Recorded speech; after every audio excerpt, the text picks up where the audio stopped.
Merry Christmas from the Kylo Show. About to go out of the yard again with company.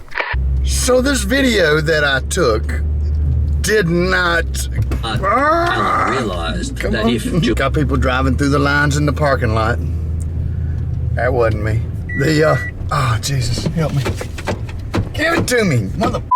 So what had happened was my microphone was completely jacked on this. This was Christmas Day, day after Christmas. The cross-country crew, Harley Milne, Ray Pierce, Tom and family, they all came back and stopped and lived at my house for a little while on their way back home after their journey across the country. We got to fly around for a few days into the new year. Christmas and New Year's we spent hanging out. But the video didn't come out so well. The audio was completely jacked. There's like basically, I don't know, maybe a minute of worthy footage. It was just totally wrecked. And so I'm gonna put the good stuff in there. The rest of it sounds just like this.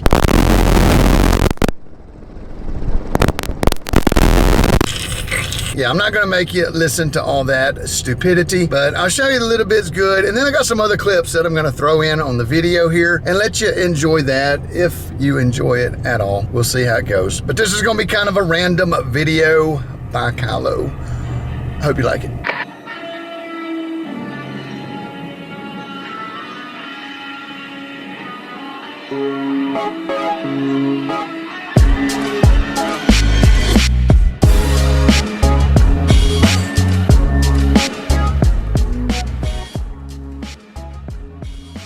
And happy howdy-o to you. We burning stuff today, day after Christmas. It's warming up. We've got the southern wind, sun is shining, high pressure is in place. Should be pretty amazing flying the next few days. It tends to be bumpier when the sun's bright like that though.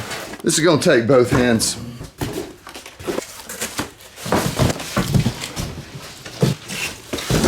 So we were having family Christmas number 3, and it's about 4 o'clock, and the weather is just too nice not to go fly the paramotor for the rest of the day.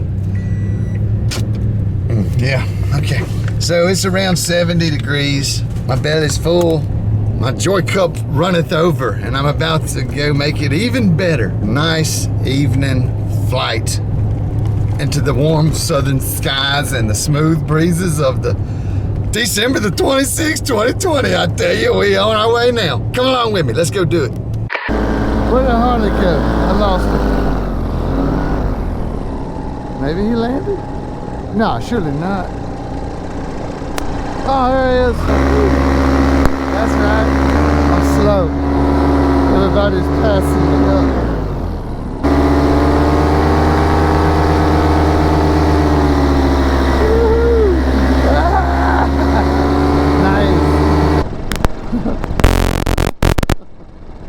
The horses are chasing the dog.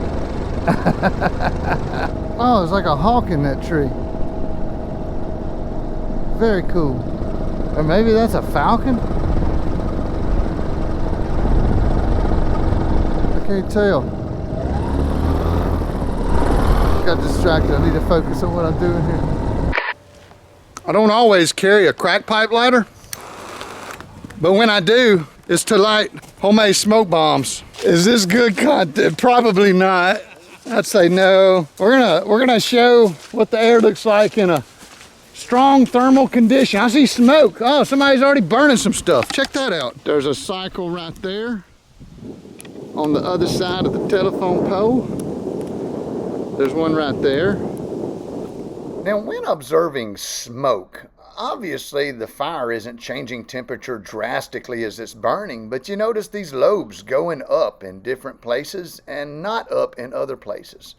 Now, you don't always learn a lot by a simple observation. You know, lighting this smoke bomb here, and the wind is stronger than the thermals basically on this day, so there's a lot of shear. There's a low buoyancy to shear ratio, but you can see some inkling of what the air is doing just by watching.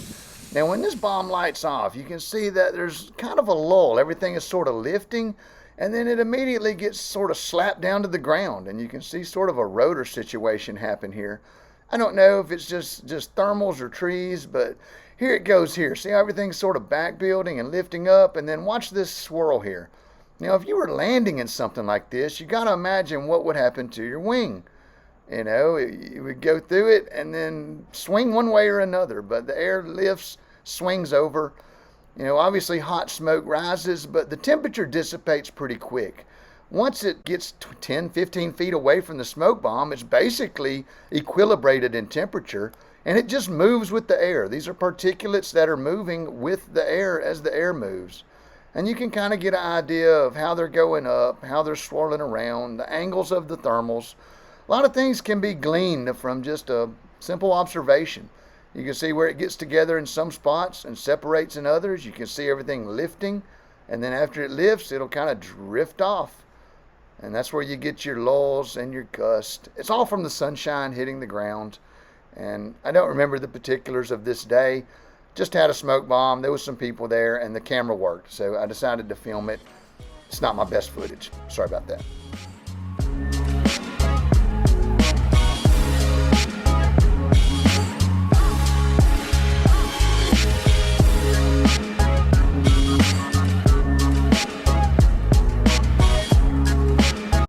Not only do I learn a lot from watching smoke bombs and fires burning in the weather, but also watching birds fly. Now, I never would have imagined that I would be a bird watcher before I started flying, but I can't stop watching. I can't stop looking at how they move in the air, what they're doing.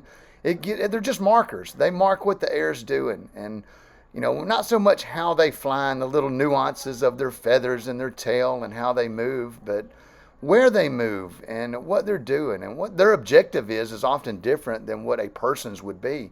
They like to stay at sort of a low altitude to see what's on the ground better.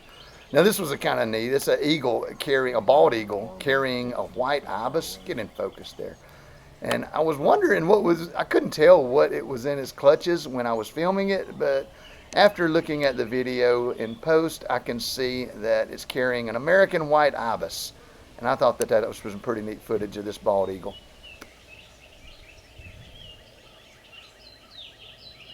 So if you don't know who Mark Honeycutt is, where have you been? We've been at Mall Pharmacy working. Why do I even try vlogging up here? It's just always a mess. Mark Honeycutt is a Black Hawk pilot for the Army. And we're friends, and he's a paramotor pilot, and he has a beautiful wife named Elena. You have a wife. Yeah. Well, don't talk about other girls. I'm friends with them. Not saying anything bad. I love both those guys. Anyhow, hey, what's up, Tank? Mark and I were talking one evening, and he was asking about local airports, maybe to do a Black Hawk mission to. Gonna fly his Army helicopter and maybe do a landing and hang out. And I was like, look, you know, if you come to Springhill, I'll throw a grill out there for you, and you could party with your crew there and then fly back home. Look, anyway. Customers waiting to talk to you. Go ahead. Oh, I'm just recording a little video here. What you need, Tank? Friend of the family. I know what Tank needs. I can say Tank because nobody knows what I'm talking about. It's not protected health information if you use a slang nickname, right? We were just talking about it and kind of discussing it. And then this was later in the evening, we were texting. And then the next morning, maybe, I don't know, 7 in the morning, Jennifer says, Kyle, What are we doing? I hear helicopters. I was like, yeah, it sound like big helicopters. And so I run outside in my underwear and the camera. That's Black Hawk helicopters. And I got to looking, but it was not Mark Honeycutt. It was just 2 random Black Hawks that were flying right over my house at 500 feet off the ground. And I knew immediately it wasn't his because his has a big medical cross sign on it. Yeah, so that was just so random. But this is the footage that I filmed that morning. Don't worry, Tank, I'll wait on.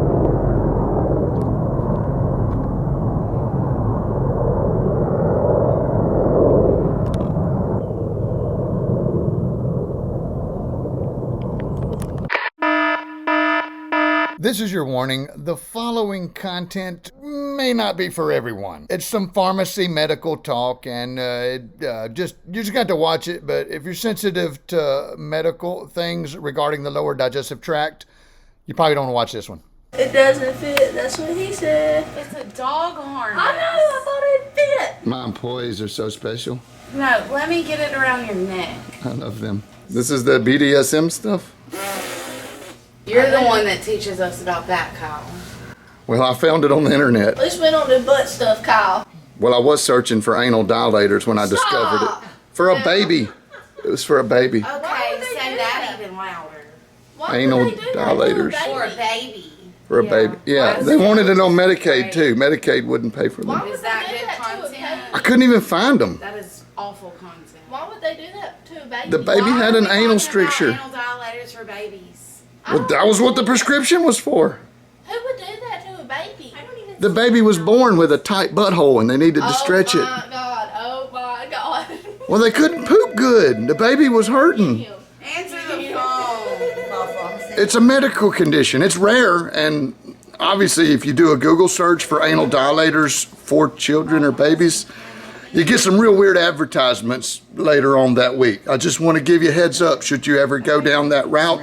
I did one time. I won't do that again. Okay, bonus content over. I got to go back to the real world. And that's it for the random content. Hope you liked the video. Join me for the next one. Subscribe, thumbs up, thumbs down, whatever you like to do. Much love. Kyle out.